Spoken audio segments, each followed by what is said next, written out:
नमस्कार मंडळी, लिसन विथ पूनम या चॅनलमध्ये तुमचं स्वागत आहे। तर मंडळी, आज आपण या व्हिडिओमधून जाणून घेणार आहोत की नवरात्र म्हणजे काय।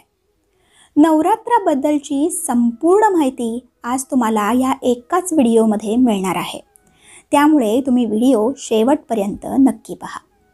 चला तर मग व्हिडिओला सुरुवात करूयात। तर मंडळी, आज नवरात्राबद्दल माहिती देण्याचं कारण म्हणजे ज्यांना या व्रताची माहिती नसते त्यांच्यापर्यंत आजच्या दिवसात ही माहिती पोहोचेल व भाग्यालिखित परिवारातील प्रत्येकाला हे व्रत करता येईल। म्हणूनच हा व्हिडिओ आम्ही तुमच्यासाठी घेऊन आलो आहोत। तुम्हाला हा व्हिडिओ आवडल्यास आपल्या मित्रमैत्रिणींना नक्की शेअर करा। तर मंडळी, सर्वप्रथम जाणून घेऊया नवरात्र म्हणजे काय आणि त्याला शारदीय नवरात्र का म्हणतात। तर आश्विन शुद्ध प्रतिपदेपासून शरद ऋतूचे आगमन होते। प्रतिपदेपासून नवमीपर्यंत साजऱ्या होणाऱ्या देवीच्या या उत्सवाला शारदीय नवरात्र म्हणतात। 9 दिवस उत्सव चालतो म्हणून नवरात्र। 10व्या दिवशी उत्सवाची समाप्ती होते। नवरात्र हा वार्षिक महोत्सव असून घरोघरी साजरा होणे आवश्यक आहे। आपण दररोज पूजा करीत असलेल्या कुलदेवतेतील दैवत्व अधिकाधिक प्रभावी व्हावे, तिचे आपल्या घरावर व आपल्या कुटुंबियांवर कृपाछत्र असावे आणि अदृश्य शक्तींपासून तिचे आपल्या कुटुंबाला संरक्षण मिळावे, या हेतूने शास्त्रात नवरात्र व्रत सांगितलेले आहे। नवरात्र व्रत जितके आवडीने, भक्तीने, हौसेने व मनपूर्वक केले जाते तितक्या अधिक प्रमाणात त्या घरात एकोपा, शांती, सुख व समाधान नांदते।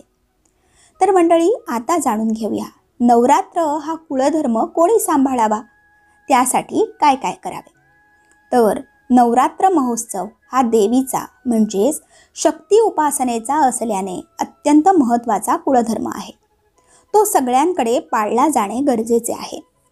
आपण कुटुंबातून विभक्त झालो, आपले देव वेगळे केलेत, आपण आपले अन्न स्वतंत्र शिजवतो, अशा सर्वांनी हा कुळधर्म पाळावा। आमच्या मोठ्या भावाकडे कुळधर्म आहे असे सोपून रिकामे राहू नये। स्वयंपाक, मिळकत सगळे वेगळे असताना कुळधर्म कशाला दुसरीकडे सोपवायचा। ज्या घरात स्वयंपाक व उपजीविकेचे साधन स्वतंत्र, त्या घरात कुळधर्मही स्वतंत्र असायला हवेत। आपली आपली कुलदैवते आपण सांभाळली पाहिजेत। शिवाय कुळधर्माच्या संस्काराने घरातील मुलांच्या मनात चांगली स्मृती तयार होते। हा संस्कार सांभाळायलाच पाहिजे।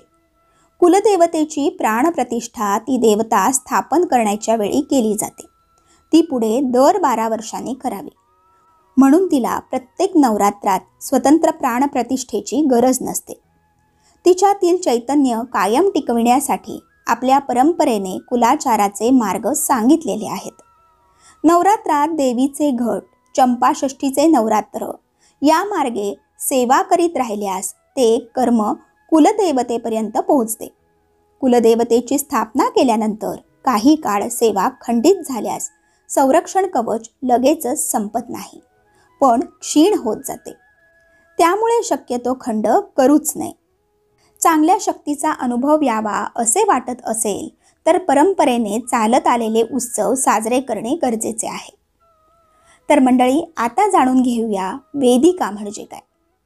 तर वेदिका म्हणजे शेत। शेतीतील काळी माती आणून एका पत्रावळीवर बोटाचे उभे पेर उंचीचा एक वीतभर लांब रुंदीचा सपाट ढीग करून एक मूठभर धान्य त्यात पेरावे। हे धान्य हळदीच्या पाण्यात रंगवून घ्यावे। यामध्ये सप्तधान्य येतात, जसे की तांदूळ, गहू, मसूर, हरभरा, तीळ, उडीद, मूग। हे सर्व पत्रावळीवर आपण जे शेत तयार केले त्यामह वेदिकाये नमः म्हणून गंधफूल वाहून पूजा करावी। सप्तधान्येभ्यो नमः असे म्हणून त्या शेतात तांदूळ, गहू, मसूर, हरभरा, तीळ, उडीद, मूग ही धान्ये पेरावीत। पर्जन्याय नमः म्हणून त्यावर पाणी शिंपडावे। नंतर त्यावर वरुण देवतेची स्थापना करावी। काही जण वरुण म्हणजे कलश मातीचा किंवा तांब्याचा ठेवतात, त्यावर काही जण नारळ ठेवतात, तर काही जण ताम्हण ठेवून उपास्य देवतेची स्थापना करतात।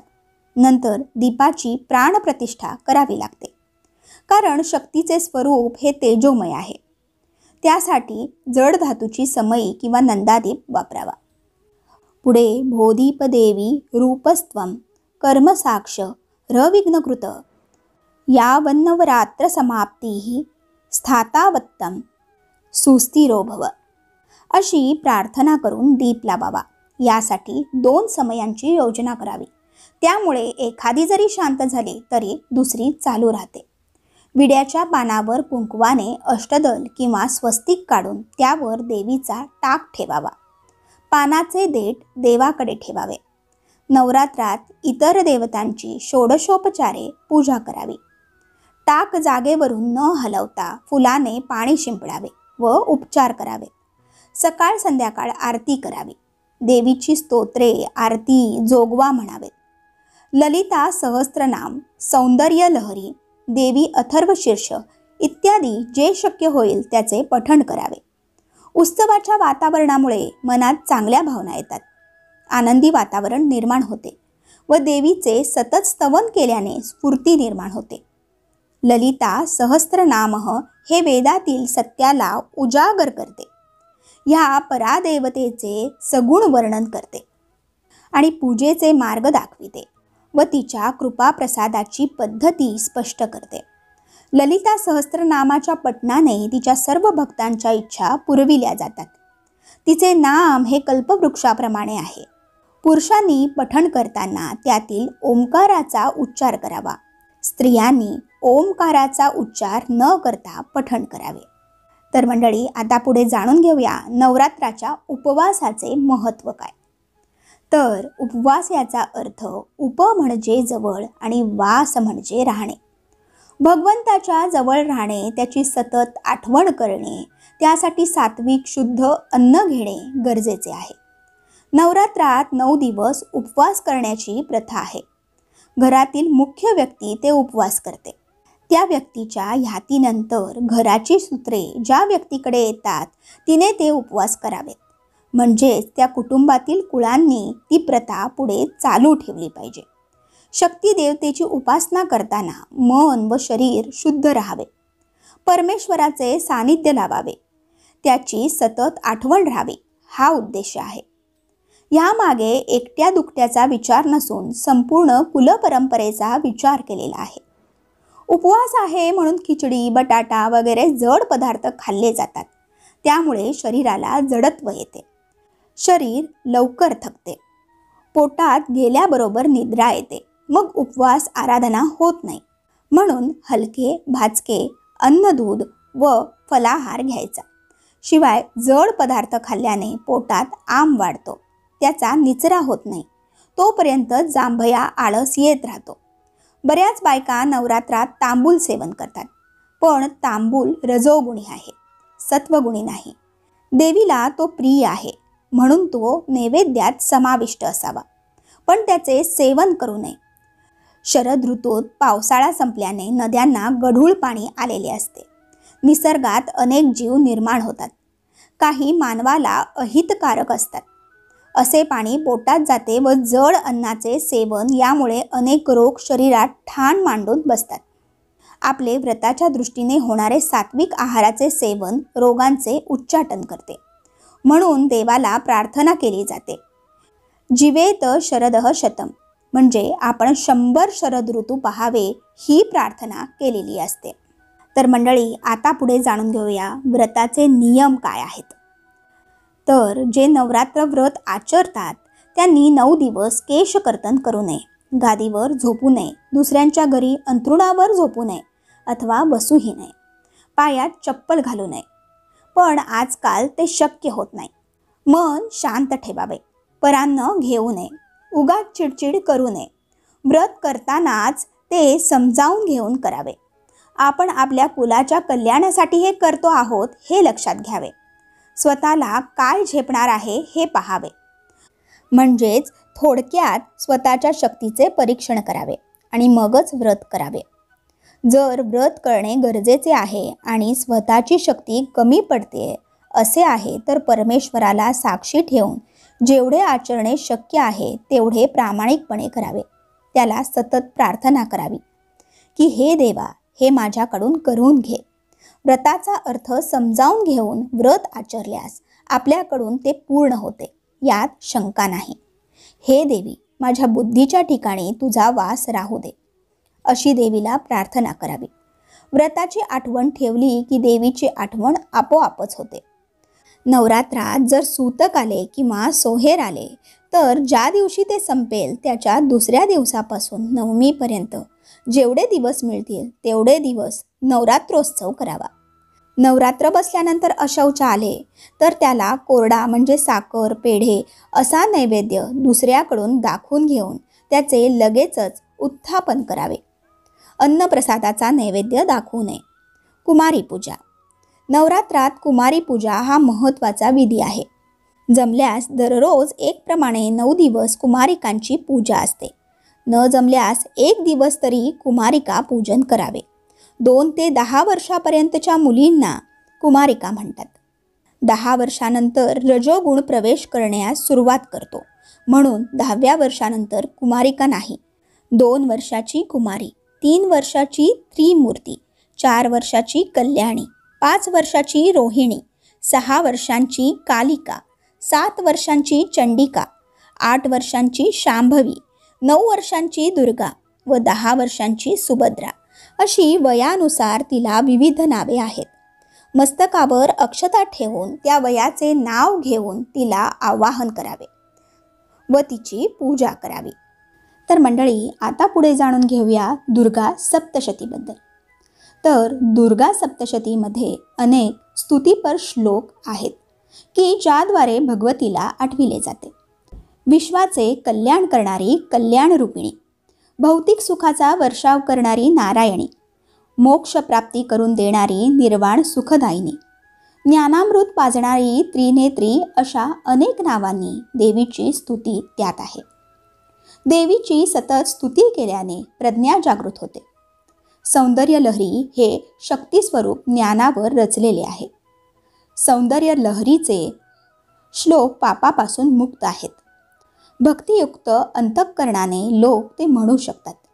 देवीच्या उपासनेसाठी या श्लोकांचे पठण करणे हा अतिशय आनंददायक अवर्णनीय अनुभव आहे. म्हणून असे श्लोक रोज घरी मोठ्याने म्हटले पाहिजेत किंवा सर्वांनी एकत्र बसून म्हटले पाहिजेत. सर्वांच्या कल्याणाची इच्छा केली पाहिजे. पूर्वी प्रत्येक घरात देवालयात पहाटे असे श्लोक म्हटले जायचे. तसेच दुपारी आणि संध्याकाळीही म्हटले जात. नवरात्रात दररोज विशिष्ट संख्येने सप्तशतीचे पाठ करावेत. हे पाठ पूजकाने स्वतः किंवा उपाध्यायांकडून करून घ्यावेत. यामध्ये सुद्धा देवीची भरपूर स्तुती केली आहे. हे भगवती, तू इतकी दयाळू आहेस की तुझ्या नुसत्या स्मरणाने भक्ताचे भय नाहीसे होते. भक्ताने नुसते स्मरण केले तरी तू विद्येचे दान देतेस. तू दारिद्र्य आणि दुःख दूर करतेस, इत्यादी स्तुतीपर प्रार्थना आहे. हे पाठ कुळाचे कल्याणच करतात. तर मंडळी, आता पुढे जाणून घेऊया मालाबंधन म्हणजे काय.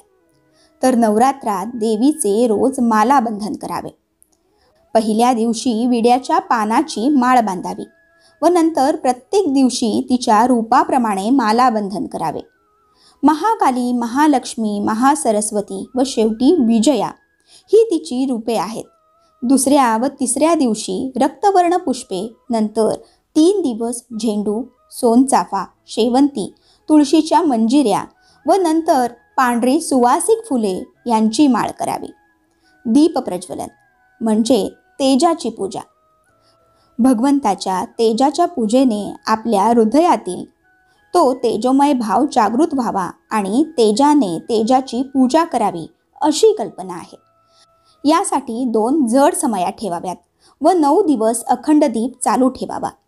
तेल संपल्यामुळे किंवा काजळी झटकताना जर दिवा शांत झाला तर विचार करण्याचे कारण नाही. दिवा पुन्हा लावावा. पण सगळे व्यवस्थित असताना दिवा शांत झाला तर कुलदैवतेचा जप करावा, तिची प्रार्थना करावी, क्षमा याचना करावी. तर मंडळी, आता पुढे जाणून घेऊया फुलोरा म्हणजे काय. तर नवरात्रात देवीला फुलोरा करण्याची पद्धत आहे. यात करंजा आणि कडक पुऱ्या साटोऱ्या करतात. हा फुलोरा कुटुंबातील प्रथेप्रमाणे तृतीया, पंचमी, सप्तमी, अष्टमी या दिवशी करावा. देवघरात मंडपी ठेवून हा फुलोरा बांधला जातो.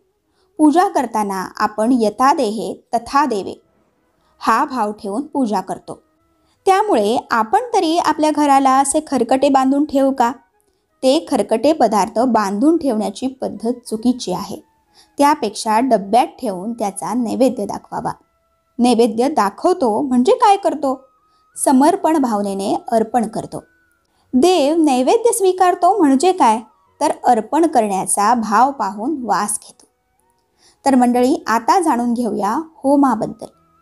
तर नवरात्रात अष्टमीला होम घालण्याची प्रथा आहे. दुष्ट शक्तीचा नाश करण्यासाठीच आपण या देवी म्हणजे शक्ती स्वरूपाची पूजा करतो. महाराष्ट्रात देवीची 3.5 शक्तिपीठे आहेत. त्यापैकी कोल्हापूरची महालक्ष्मी, तुळजापूरची भवानी व वणीची सप्तशृंगी ही पूर्ण पीठे व माहूरची रेणुका हे अर्धपीठ आहे. कारण माहूरला फक्त तांदळा आहे, फक्त मुखपूजन आहे. तांदळा हे पार्वतीचे रूप आहे, तिथे शिवाचा लोप आहे. इतर पीठामध्ये प्रत्येक मूर्तीच्या डोक्यावर शिवलिंग आहे, म्हणजे शिवशक्ती दोन्हीही आहे. तर मंडळी, आता जाणून घेऊया देवीच्या सेवा कोणत्या. तर श्री सूक्तांची आवर्तने उपाध्यायांकडून करून घ्यावीत आणि खालील सेवा कराव्यात. पहिली, कुंकुमार्चन सेवा. देवीला कुंकू हे अतिशय प्रिय आहे. कुंकू हे हळदीपासून बनविले जाते. हळद ही सुवर्णाची गुणधर्म धारणा करते. ती रजोगुणी आहे, तिला ते प्रिय आहे. स्त्रीचे रूपच अग्निस्वरूप आहे, त्यामुळे लाल रंग तिला प्रिय आहे. म्हणून कुंकुमार्चन सेवेने ती प्रसन्न होते. कुठल्याही देवतेच्या मूर्तीला कुंकुमार्चन करावे, त्यामुळे शक्तिदायिनी देवता प्रसन्न होतात व आपणास सामर्थ्य प्राप्त होते, सौभाग्य देते, ऐश्वर्य देते. कुंकुमार्चन श्रीयंत्रावर करतात. आता दुसरी सेवा म्हणजे तांबूल प्रदान सेवा. देवीला विडा हा अत्यंतिक प्रिय आहे. विडा हा ही रजोगुणी आहे. त्रयोदशगुणी विडा तिला अत्यंतिक प्रिय आहे. जगाच्या कल्याणासाठी तिला सत्वगुणांपेक्षाही रजोगुणाची आवश्यकता असते. म्हणून तिला रजोगुणी पदार्थ सेवन करण्याची आवड आहे. विडा, खीर, पुरी, तळलेले पदार्थ तिला प्रिय आहेत. नवरात्रामध्ये दुष्टशक्तीच्या संहारासाठी ब्रह्मा, विष्णू आणि महेश या तिघांच्या ठिकाणी असलेली मूळ शक्ती एकत्र येऊन ही आदिशक्ती, आदिमाया, जगदंबा निर्माण झाली. ही आदिशक्ती अत्यंत प्रभावी आहे. नवरात्राच्या पहिल्या दिवशी दौहित्री पाडवा असतो. त्या दिवशी मातामह श्राद्ध असते. ज्यांचे वडील जिवंत आहेत पण आजोबा जिवंत नाहीत आणि आजोबांना जाऊन 1 वर्ष झाले असेल, अशा 3 वर्षांपेक्षा मोठ्या असलेल्या नातवास म्हणजेच आईच्या मृत वडिलांस आजोबास तर्पण करता येते. व्यवस्थित श्राद्धाचा स्वयंपाक करून ब्राह्मण भोजन करून श्राद्धविधीही करता येतो. मात्र वडील गेल्यावर दौहित्र करता येत नाही. नवरात्रात एखाद्या व्यक्तीचे निधन झाल्यास पुढील वर्षी नवरात्र करायचे नाही, असा चुकीचा समज आहे. प्रथम वर्षाची निषिद्धे जरूर पाळावीत. उत्सव महोत्सवपूर्वक साजरे करण्याऐवजी धार्मिक विधी पूर्ण करण्याकडे लक्ष द्यावे. अष्टमीच्या दिवशी घागरी फुंकणे हा चित्तपावन कोकणस्थ लोकांचा विधी असतो. हा कुळधर्मापैकी एक विधी आहे. त्यावेळीही देवी शक्तीला आवाहन करून अग्नी प्रज्वलित होतोच. ती देवता तेथे उपस्थित असते. नवमीला शस्त्रपूजन असते. याचे ऐतिहासिक महत्त्व आहे. विजयादशमीच्या दिवशी देवीचा महोत्सव असतो. यावेळी देवीस पंचामृत महाअभिषेक करावा. तर आता पुढची सेवा म्हणजे सरस्वती पूजन सेवा. सरस्वती ही सर्वोच्च स्थानावर विराजमान झालेल्या देवतांपैकी एक आहे. सर्व प्रकारच्या विद्या देणारी, विद्यादात्री, ब्रह्मज्ञान देणारी देवता असा तिचा लौकिक आहे. शारदा किंवा सरस्वती या देवात रिद्धी सिद्धी म्हणून मानलेले आहेत. गणपती त्यांच्याकडून कार्य करवून घेतो. षष्ठी सप्तमीला आपण त्यांचे आवाहन करून पूजन करतो. ही हंसारूढ असल्याने हंसासारखी सर्वत्र विहार करते. पण हंसाला नीर क्षीर विवेक असल्याने ती त्याचा वाहन म्हणून स्वीकार करते. 9व्या प्रांतात जाऊन नवीन नवीन प्रज्ञा ती आत्मसात करते. आता पुढची सेवा म्हणजे महालक्ष्मी पूजन. अष्टमीला आपण महालक्ष्मी पूजन करतो. ते परमेश्वराचेच रूप आहे. लक्ष्मी याचा अर्थ एका व्यक्तीकडे लक्ष देणारी, म्हणजे तिचे भगवंताकडे लक्ष आहे. कोल्हापूरचे महालक्ष्मी मंदिर हे श्रीयंत्रावर उभे आहे. श्रीयंत्राच्या बरोबर मध्यावर देवीचा वास आहे. त्या ठिकाणी कुंकुमार्चन करून श्रीसुक्ताची आवर्तने करतात. जगदंबा ही दुष्टांचा नाश करून ऐश्वर्य व ज्ञान या स्वरूपात सौभाग्य प्रदान करते. दुर्गा महाकाली हे शक्तीचे रूप आहे. तिचे रूप अतिशय उग्र आहे. दुष्टांचा संहार करण्यासाठीच हे उग्र रूप तिने धारण केले. 8 हात, गळ्यात रुद्रमाळा, तोडलेल्या हातांचा मेखल असे दाखवण्याचा उद्देश हाच आहे की कोणत्याही दिशेने संकट आले तरी ती थोपवू शकते. जास्त भुजा आणि जास्त मुखे तिचे महाकाय स्वरूप दाखवितात. तिच्या उपासनेने अनेक सिद्धी प्राप्त होतात. तिच्या पूजास्थानावर जाऊन तिची पूजा केल्यास ती दिव्य शक्ती देते. तर मंडळी, आता पुढे जाणून घेऊया उत्थापन म्हणजे काय. आपापल्या कुळाचारानुसार काही कुळात नवमीला तर काही कुळात दशमीला नवरात्र स्थापन करतात. या दिवशी देवी विजया स्वरूपात असते, म्हणजे महिषासुरावर विजय प्राप्त केल्याने आपण आनंदोत्सव साजरा करतो, गोडधोड करतो, एकमेकांच्या घरी जाऊन अभिष्ट चिंतन करतो. तर आता जाणून घेऊया सोने प्रदान का करतात. तर पराक्रम करायला गेलेल्या देवींचे भक्तगण या दिवशी विजय मिळवून येतात. पण अशी गोष्ट सांगतात की विद्यारण्य स्वामींनी गायत्री देवीची उपासना केली. ती 12 वर्षाच्या नंतर त्यांना दसऱ्याच्या दिवशी प्रसन्न झाली. तिने सोन्या मोत्यांचा वर्षाव केला. त्यामध्ये आपट्याची पाने होती. हल्लीच्या कालामानानुसार सुवर्णदान देणे शक्य नाही, पण आपट्याची पाने मात्र देतात. हे सुवर्ण पराक्रम करून आणल्याने लहानांनी मोठ्यांना द्यायचे असते. तर आता जपाचे महत्त्व जाणून घेऊया. तर मंडळी, नवरात्रामध्ये जय जगदंब, श्री जगदंब असा देवीचा जप करावा आणि प्रार्थना करावी. हे देवी, तू बुद्धिरूपाने सर्वांच्या ठिकाणी वास कर. आपण जी व्रते आचरतो ती आपल्या कर्तव्याचा भाग म्हणून आचरतो. त्यामध्ये मी करतो असा अहंभाव नसावा. ही व्रते आचरल्यानंतर सर्व कर्मे श्रीकृष्णार्पण करावीत, म्हणजे त्यातील दोषांचे परिमार्जन होते. यावेळेस भगवंत आपली परीक्षा पाहत असतो.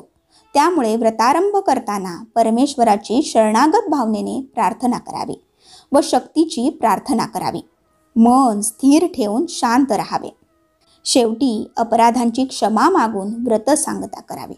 तर मंडळी, आशा करते ही नवरात्राबद्दलची संपूर्ण माहिती तुम्हाला नक्कीच आवडली असेल. माहिती आवडली असल्यास व्हिडिओला लाईक करा, शेअर करा आणि अशाच प्रकारच्या नवनवीन माहिती आणि कथा जाणून घेण्यासाठी आपल्या ह्या लिसन विथ पूनम या चॅनलला नक्की सबस्क्राईब करा. धन्यवाद. श्री स्वामी समर्थ.